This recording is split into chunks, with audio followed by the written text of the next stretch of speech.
আচলতে ৰাজীৱ ৰাভা তেখেতৰ কাব্যগ্ৰন্থ ৰাতিৰ বুকুত আজি উন্মোচন কৰিবলৈ পোৱাটো মোৰ কাৰণে জীৱনৰ এক পৰম সৌভাগ্যৰ কথা বুলি মই বিশ্বাস কৰিছোঁ। কিয়নো ওদালগুৰি জিলা সাহিত্য সভাই কওক বা পানেৰী স্বৰ্ণশাখা সাহিত্য সভা, কচুবিল বিষ্ণুৰাভা স্মৃতি প্ৰগতি সংঘই পূব পানেৰী যি উচ্চ মাধ্যমিক বিদ্যালয়ত আজি এই অনুষ্ঠানটো অনুষ্ঠিত কৰিছে। মই সুদূৰ নগাঁও জিলাৰ পৰা আহিছোঁ আৰু আহি পেলাই ইয়াতে দেখিছোঁ যে ওদালগুৰিত সঁচা অৰ্থত এক বেলেগ ধৰণৰ সাহিত্যৰ এটা পৰিৱেশ সৃষ্টি হৈ আছে।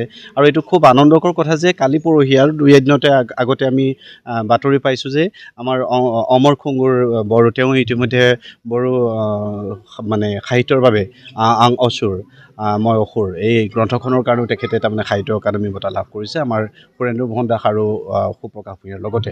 এইটো সময়ত বিশেষকৈ বিষ্ণু প্ৰসাদ ৰাভাৰ তেখেত আচলতে কোনো ধৰণৰ জাতি জনগোষ্ঠীৰে আমি মান নিৰ্ণয় কৰিব নোৱাৰোঁ, কিন্তু সেই ৰাভা জনগোষ্ঠীৰে এগৰাকী নতুন প্ৰজন্মৰ সাহিত্যিক কবি লেখক আমাৰ ৰাজীৱ ৰাভাৰ অকণ হেমিলাকে কৈ থৈছে দেউতাকৰ নামো কিন্তু বিষ্ণু ৰাভাই দেই।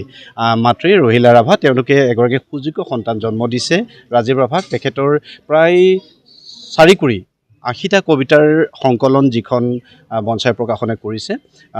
ৰাজীৱ ৰাভাৰ কবিতাত মানৱতাৰ সুৰ আছে। মই তাতে উল্লেখ কৰিছিলোঁ যে নীলমণি ফুকন ছাৰে কৈছিলে যে কবিতা মানৱতাৰ কণ্ঠস্বৰ, আৰু মানৱতাৰ কণ্ঠস্বৰ যদি হয় তেনেহ'লে প্ৰতিগৰাকী কবি আচলতে মানৱ দৰদী হ'ব লাগিব, আৰু সেই মানৱতা বোধটোৱে আচলতে কবিগৰাকীৰ কবিতাৰ উৎকৃষ্টতাৰ মানটো নিৰ্ধাৰণ কৰিব।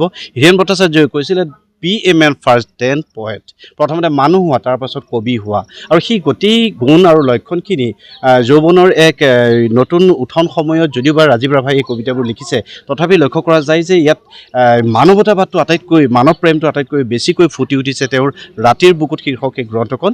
মই বিশ্বাস কৰিছোঁ যে নৱপ্ৰজন্মৰ বুলিয়েই নহয়, সকলো প্ৰজন্মই এই গ্ৰন্থখন সংগ্ৰহ কৰি পঢ়িলে তাৰ দ্বাৰা তেওঁলোক মানে কবিতাৰ ৰসাস্বাদনৰ ক্ষেত্ৰত উপকৃত হ'ব, আৰু আচলতে লেখককো সহযোগিতা কৰা হ'ব, অনুপ্ৰেৰণা জনোৱা হ'ব। আচলতে কথাটো এনেকুৱা হৈছে যে আমি যিটো সময়ত ছপা মাধ্যম আৰু ডিজিটেল মাধ্যমৰ এক সাংঘাতিক এটা স্পৰ্শকাতৰ সংগ্ৰামৰ সময়ত আমি থিয় হৈ থকাৰ সময়, এইটো সময়ত এটা কথা কিন্তু লক্ষণীয় যে বিভিন্ন ধৰণৰ আমাৰ যিসকল নৱপ্ৰজন্ম তেওঁলোকে গ্ৰন্থ অধ্যয়নৰ ক্ষেত্ৰত, বিশেষকৈ ছপা গ্ৰন্থ অধ্যয়নৰ ক্ষেত্ৰত তেওঁলোকৰ ক'ৰবাত অনীহা দেখা গৈছে।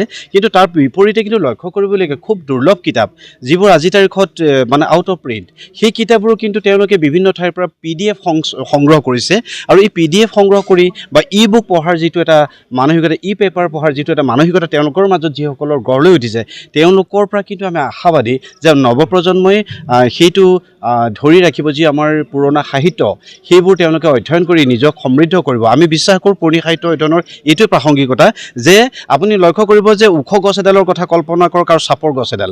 ওখ গছ মানে কি, শিপাডাল তাৰ যিমান গভীৰলৈ যাব সিমানেই গছডাল ওপৰলৈ ওখ হয়। তাৰ অৰ্থ হৈছে কি, যিমান আমি প্ৰাচীন সাহিত্য অধ্যয়ন কৰিম বা আমাৰ পূৰ্বজসকলৰ সাহিত্য অধ্যয়ন কৰিম আমি উপকৃত হ'ম। আৰু এই কথাটো নৱপ্ৰজন্মই, মই ভাবোঁ যে তেওঁলোকে বিশ্বাস কৰি লওক, তেওঁলোকে ডিজিটেল মাধ্যমৰ জৰিয়তেও পঢ়ক, কিন্তু মই অনুৰোধ জনাম যে ছপা গ্ৰন্থ বা ছপা কাকত আলোচনী পঢ়াৰ ক্ষেত্ৰত তেওঁলোকে কিন্তু সেইটো দায়বদ্ধতাৰে লওক।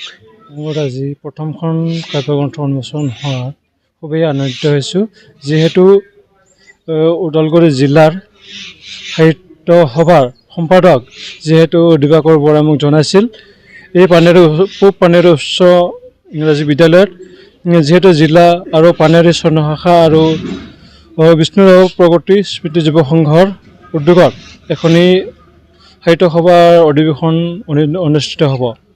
সেয়ে ইয়াতে কোনো ধৰণৰ গ্ৰন্থ উন্মোচন কাৰ্যসূচী হোৱা নাই। সেয়েহে আমাৰ ইয়াতে গ্ৰন্থখন যেনেকৈ নহওক কেইখনমান কপি হ'লেও উন্মোচনৰ কাৰণে আমাৰ এই অনুষ্ঠানখন সাফল্যমণ্ডিত অনুষ্ঠানখনিত গ্ৰন্থ উন্মোচন কৰিবৰ বাবে তুমি কৰিবই লাগিব বুলি কৈছিল, ডাঠি কৰি গৈছিল। সেইকাৰণে তেখেতসকলক ধন্যবাদ জনাইছোঁ, আৰু মোৰ এই প্ৰথমখন কাব্য গ্ৰন্থ উন্মোচনত খুবেই আনন্দিত হৈছোঁ। ধন্যবাদ। গ্ৰন্থখনৰ নাম কি আৰু ইয়াত কিমানটা কবিতা সংকলন? মোৰ গ্ৰন্থখনৰ নাম হৈছে ৰাতিৰ বুকুত।